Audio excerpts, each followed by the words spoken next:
पुरुषोत्तम रूपाला जी निकलकर कहते हैं कि इन्होंने ब्रिटिशर्स के साथ में हाथ मिलाया, मुगलों के साथ में हाथ मिलाया।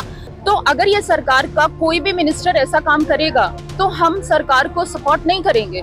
भारतीय जनता पार्टी को पूर्ण रूप से हराया जाएगा। जी बिल्कुल, जी हमारे जो शेखावत जी हैं उनकी पगड़ी मान सम्मान को ठेस पहुंची है, उससे बिल्कुल राजपूत समाज, क्षत्रिय समाज ठेस है। क्षत्रिय समाज को पूरी तरह से शोषित करके रखा हुआ था, ना उनके काम होते थे। तो एक भी वोट भाजपा को नहीं देगा क्षत्रिय समाज। लोकसभा चुनाव में पश्चिमी उत्तर प्रदेश की Muzaffarnagar Lok Sabha seat hot seat मानी जाती है और ऐसे में जब दो भाजपा के दिग्गज नेता आपस में आमने सामने हो तो फिर क्या नतीजे आने वाले हैं उसको लेकर हमारे साथ 24 के कुछ लोग यहाँ पर हैं और क्षत्रिय समाज से आते हैं। क्षत्रिय समाज एक लगातार संदेश देने का प्रयास कर रहा है और भारतीय जनता पार्टी से जो नाराजगी है वो जाहिर भी कर रहा है। सबसे पहले आपसे बात करते भाई साहब, क्या संदेश दिया जा रहा है?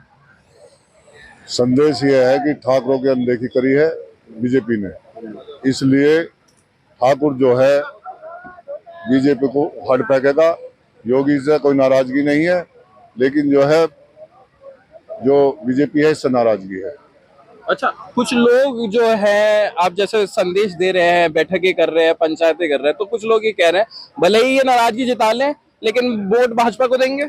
ऐसा कुछ नहीं है, एक भी वोट भाजपा को नहीं देगा क्षत्रिय समाज, नहीं देने का। पक्की बात है ये। पक्की बात है। अगर जो प्योर क्षत्रिय होगा वोट देने का ही नहीं, जिसमें दोगलापन होगा वो भले ही दे दियो, लेकिन प्योर क्षत्रिय भाजपा को वोट नहीं देगा। मुजफ्फरनगर जो लोकसभा सीट है हॉट सीट है इस टाइम। मुजफ्फरनगर पे संजीव बालियान तीसरे नंबर पे है। वहाँ पर टक्कर जो है बसपा और सपा में है और किसी में वहाँ कुछ नहीं है। क्यों? वो तो 2 बार के सांसद है। 2 बार के सांसद है, आए किसके दौरे है, किससे बात करी, सबका उल्टा काम करे, सबके उल्टे काम करे। उसने किसी में कहीं वो नहीं करा। पूरी 24 सीट में या पूरे लोकसभा में सिर्फ जो उसने जो लैंडलाइन जो अमित शाह जी ने जो बोला था जाट लैंड, शाह जी ये जाट लैंड बोलने से नाराज है क्षत्रिय समाज? जो बोला था ना, तो हम अमित शाह जी को भी ये बता देंगे कि ये जाट लैंड है या ठाकुर लैंड है। ठाकुर लैंड दिखाना चाहते हैं अमित शाह जी को। देखिए, बीजेपी की सरकार में कुछ मिनिस्टर्स ऐसे हैं जो कुछ भी आल फतूल स्टेटमेंट देकर चले जाते हैं और वो इस बात की अपनी मर्यादा का उनको मर्यादा का कोई ख्याल ही नहीं है। उन्हें ये पता ही नहीं है, इस बात का एहसास ही नहीं है कि वो क्या कह रहे हैं, और वो भी स्पेशली राजपूतों के बारे में। पुरुषोत्तम रूपाला जी निकलकर कहते हैं कि इन्होंने ब्रिटिशर्स के साथ में हाथ मिलाया, मुगलों के साथ में हाथ मिलाया, बेटियों को उन्होंने हमारी बेटियों तक को उनके बीच में डाल दिया। मतलब आप अल्टीमेटली ये कहने के प्रयास कर रहे हैं कि आप हमारी बहु बेटियों तक की इज्जत उछाल रहे हैं। इसका अधिकार आपको नहीं है। क्षत्रिय समाज में यह अधिकार किसी ने नहीं दिया है। हमारे जितने पूर्वजों के बलिदान है, आपने एक तरीके से हमारे सारे पूर्वजों के बलिदानों को खंडित करके रख रखा है। तो अगर ये सरकार का कोई भी मिनिस्टर ऐसा काम करेगा तो हम सरकार को सपोर्ट नहीं करेंगे। राज शेखावत जी ने, जो करनी सेना के लीडर हैं, उन्होंने सिर्फ एक बात बोली कि अगर आपको माफी मांगनी है आप इन पुरुषोत्तम रूपाला जी का टिकट कैंसिल कर दो। बीजेपी ने ऐसा नहीं किया। राज शेखावत जी जैसे ही गुजरात के एयरपोर्ट पर उतरे हैं, उन्हें आप जेल में डालने के लिए चल दिए। डाल दीजिए, हम राजपूत डरते नहीं है इस चीज से, लेकिन आपने उनकी पगड़ी को हाथ कैसे लगाया? आपके हाथ उनकी पगड़ी तक पहुंचे कैसे हाथ लगाया? तीसरी बात कि जब आप हमारी बहु बेटियों के बारे में कुछ भी स्टेटमेंट बोल रहे हैं, बालियान जी की अगर बात करें, उनको साफ तरीके से हम लोगों ने अवॉइड किया। हमें वो पसंद नहीं थे, हमने मना कर दिया, आप हमारे इलाके में आके रैली नहीं करेंगे क्योंकि हम लोगों के पास ये अधिकार है कि हम अपने नेता का चुनाव खुद कर सकते हैं। तो उन्होंने उठा के हम लोगों के खिलाफ एफआईआर दर्ज करवा दी। और चलो, बच्चों की एफआईआर दर्ज करवाई है? जी हाँ, यहाँ तक कि ऐसे बच्चों की भी एफआईआर दर्ज करवाई है जो वहां थे भी नहीं, जो बेचारे दमन में थे, कोई कहीं था, उनके बच्चों तक की एफआईआर उन्होंने दर्ज करवाई है। इसी चीज से नाराजगी है? हम लोगों को बहुत चीजों से नाराजगी है। उनका संजीव बालियान का विरोध किस बात को है? देखिए, उन्होंने बहुत तरह की स्टेटमेंट्स का यूज किया है, बहुत तरह की बातें वो बोले जा रहे हैं। उन्होंने ये तक स्टेटमेंट अपनी यूज की है कि सिर्फ जाट ही किसान है, बाकी तो सब रया है। तो जब आप ऐसी बात का स्टेटमेंट यूज करेंगे तो आपको इस बात का, आपको कोई मर्यादा का ध्यान नहीं है, आपको यही नहीं पता है। मुझे ऐसा लगता है कि शायद जब वो इस तरह की कोई भी बात ऑन मीडिया, ऑफ मीडिया या कहीं पर भी बोल रहे होते हैं तो शायद वो अपने दिमाग खोकर बात करते हैं। शायद मुझे ऐसा लगता है, इसलिए वो कुछ भी बोल रहे हैं स्पेसिफिकली राजपूतों के बारे में, क्योंकि शायद वो राजपूतों से डरते हैं। तो वोट की चोट देंगे इस बार? वोट की चोट दी जाएगी इस बार। भारतीय जनता पार्टी को पूर्ण रूप से हराया जाएगा।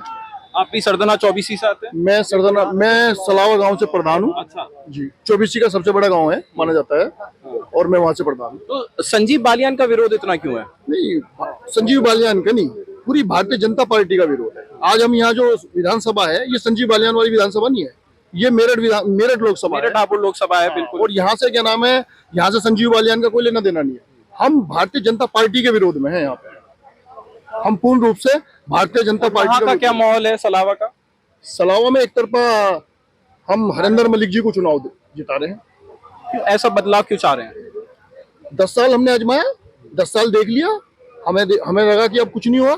10 साल बाद फिर हमारे मान सम्मान की लड़ाई है, स्वाभिमान की लड़ाई है। इस टाइम पे देख लिया कि भारतीय जनता पार्टी ने हमें क्या दिया। हमारे पूर्वजों की बेइज्जती हो रही, हमारे पूर्वजों का सम्मान नहीं हो रहा। और अभी आपने देखा ही है, हमारी बहन जी ने बताया आपको गुजरात में क्या हुआ। राज शेखावत जी की पगड़ी उतार के फेंक दी गई, अब तक उस पर कोई कार्रवाई नहीं, जिसने वो पगड़ी उतारी। अब वरना उस पर 24 घंटे में अब लोग कार्रवाई हो जानी चाहिए थी, अब लोग कोई कार्रवाई नहीं। और ऐसे ऐसे बयान हमारे खिलाफ दिए जा रहे, हमारे पूर्वजों के खिलाफ दिए जा रहे, हमारी बहन बेटियों के खिलाफ दिए जा रहे, तो नाराजगी तो जाहिर है। जिसने पगड़ी पर हाथ लगाया उसकी पगड़ी उछालने के लिए तैयार है क्या? जी बिल्कुल, जी हमारे जो शेखावत जी हैं उनकी पगड़ी मान सम्मान को ठेस पहुंची है, उससे बिल्कुल राजपूत समाज, क्षत्रिय समाज ठेस है। और इस बार मेरठ जिले में नहीं, जगह जगह धौलाना पे भी हर जगह महापंचायत का ऐलान हो चुका है। और इस बार भाजपा को पूर्ण रूप से हराने का प्लान है क्षत्रिय समाज का।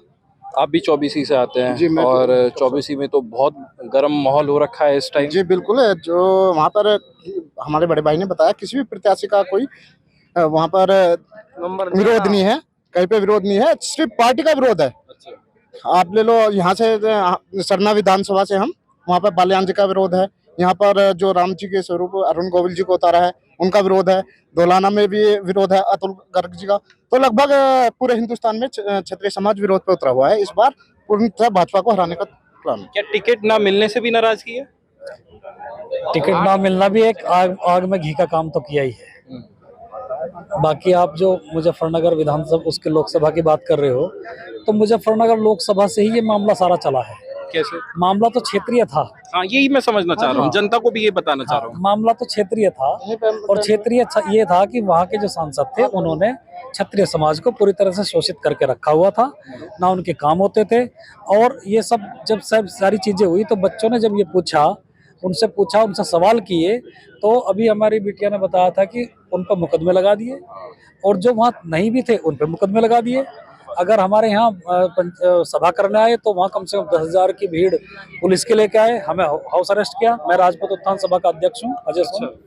तो हमें हाउस अरेस्ट कर लिया, हमें हाउस अरेस्ट किया। मेरे घर के बाहर 2 PSC की गाड़ियां लगी हुई थी, पूरी तरह से तैनात। ऐसा डर किस बात के लिए था? अब उन्हें पता होगा ना, उनसे पूछो क्या डर क्या था भाई, हम तो ऐसा कुछ नहीं कह रहे थे।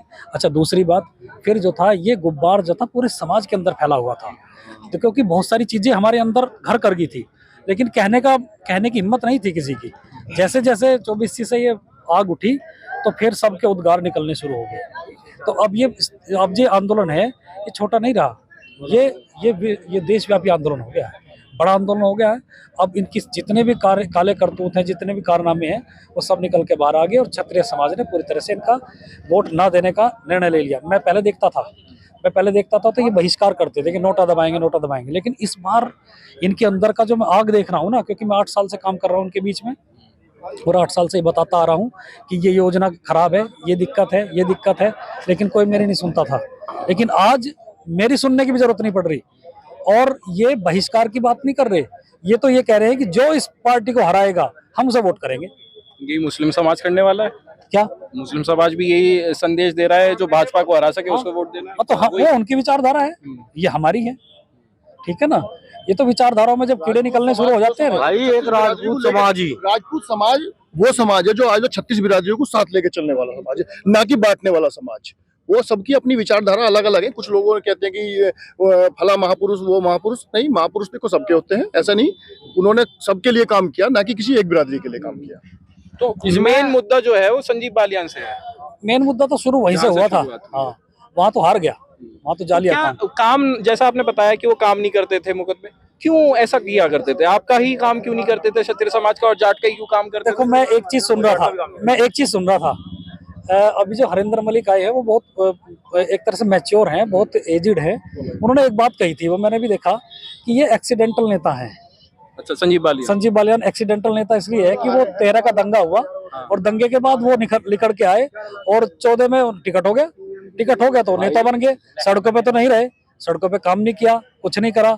उसके बाद अब इन्हें जो ताकत दिखाई दी, ताकत के साथ जिम्मेदारी आती है, बड़ी ताकत के साथ बड़ी जिम्मेदारी आती हैं, लेकिन उन्होंने उस ताकत को ताकत मान लिया और लोगों को दबाने का काम शुरू कर दिया। एमपी विधायक और एमपी तो हर 5 साल में बनते हैं, लेकिन एक नेता बनने के लिए सदियों में बनता है एक नेता।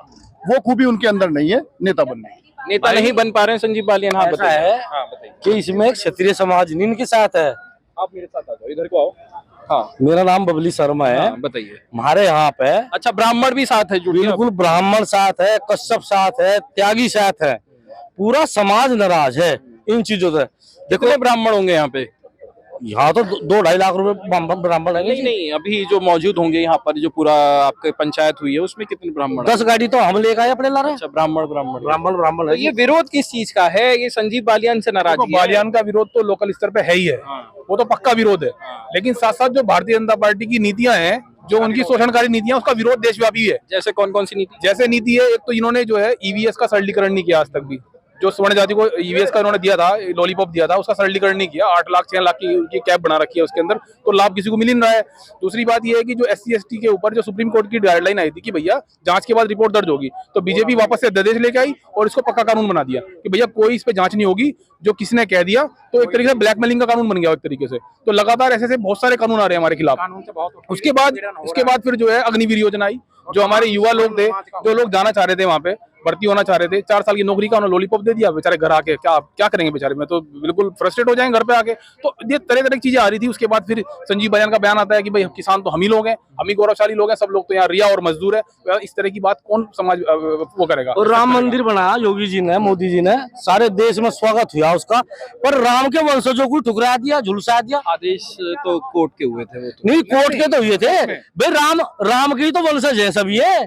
क्यों जी? रघुकुल रीत सदा चली आई और प्राण जाए ना वचन न जाए। इस बार क्या वचन ले लिया? अब को तो वचन ले लिया, अकीना भगाओगे। जो जोड़ा आ रहा ना, जो जोड़ा जहाँ से वही जागा। कौन जोड़ा? मोदी और शाह। अच्छा, अमित शाह। हाँ जी। अच्छा, इन दोनों को जो है, ये जनता का कुछ नहीं, 10 साल में 30 रुपए बढ़े अच्छा किसान के, और गन्ने का पेमेंट नहीं है ना। हाँ, संगीत सोम का एक कल बयान आया, सबके सामने है वो सोशल मीडिया पे। वो कह रहे हैं कि संजीव बालियान का और उनका स्तर नहीं है, वो संजीव बालियान संगीत सोम से बात करे। उस बयान को किस तरीके से ले रहे हैं? संगीत सोम जी का बहुत बड़ा स्तर है। संगीत सोम जी क्षत्रिय समाज के बहुत बड़े नेता हैं। उन्हें सभी बिरादरी पसंद करती है, गुज्जर भी, जाट भी, सभी बिरादरी उन्हें बहुत पसंद करती है। ये उनका बहुत बड़ा स्तर है। ऐसी नौबत क्यों आई कि उन्होंने ये बयान दिया? भाई वो बालियान जी को आप देख रहे हो, वे क्षेत्र में निकल रहे हैं, कभी किसी को धमकाते हैं, फोन करके प्रधानों को धमकाते हैं, कभी किसी को कहते हैं, कभी किसी को। वोट तो प्यार से ली जाती है, सम्मान करा जाता है। किसी ने धमका भी दिया, कोई बात नहीं भाई, प्यार से वोट मांगी जाती है। नहीं, प्यार मोहब्बत से नहीं रह रहे क्या, जिस तरीके से बता रहे हैं? देखो, नाराजगी, बहुत ज्यादा नाराजगी है, और जिन लोगों के अंदर नाराजगी है उन लोगों से कभी बैठा के बात करने की कोशिश भी नहीं करी गई। बल्कि जब उनका कार्यक्रम हुआ खेड़ा के अंदर, तो सबने देखा कि वहाँ पे फोर्स लाई गई। पहले लोगों को जो है नजरबंद करा गया, उसके बाद कार्यक्रम करा गया। तो इस तरह की बात लोकतांत्रिक व्यवस्था में स्वीकार नहीं करी जा सकती। बाबूजी, कहाँ से आए हो, क्या कहना चाहते हो? सिसौली से हैं जी हम। हाँ। और इसके जो भारतीय जनता पार्टी के कई बात ऐसी हैं, जो अयोध्या में मंदिर बनाया गया, वो ट्रस्ट में जो रखे गए, वो राजपूत में से या रामचंद्र जी के उसमें से बहुत सारी चीजें निकाल के लेके आ गए हैं, नीतियां भी और ये भी, मतलब जहाँ जहाँ दिख रहा है वहीं नाराजगी जता रहे हो। हाँ जी, ठीक है। तो बहुत बहुत शुक्रिया बात करने के लिए। ये थे हमारे साथ मुजफ्फरनगर सरदना विधानसभा की जो 24 है उसके ठाकुर, और कुछ मेरठ हापुड़ लोकसभा सीट के 12 जो 24 कही जाती है, 12 गांव जो ठाकुरों के बताए जाते हैं, उनमें से कुछ लोग थे जिनका साफ तौर पर ये कहना है कि भारतीय जनता पार्टी जिस तरीके से अपनी नीतियों को अप्लाई करती है, या फिर जो ठाकुर समाज के साथ वो काम कर रही है, जो व्यवहार कर रही है, उससे नाराज है। हालांकि एक बड़ी बात जो निकल के इनके बीच में से सामने आई है वो ये है कि ये जो ठाकुर समाज के बीच में आग पनपी है वो मुजफ्फरनगर लोकसभा सीट से ही पनपी है। अनमोल शर्मा, TV9 उत्तर प्रदेश, मेरठ।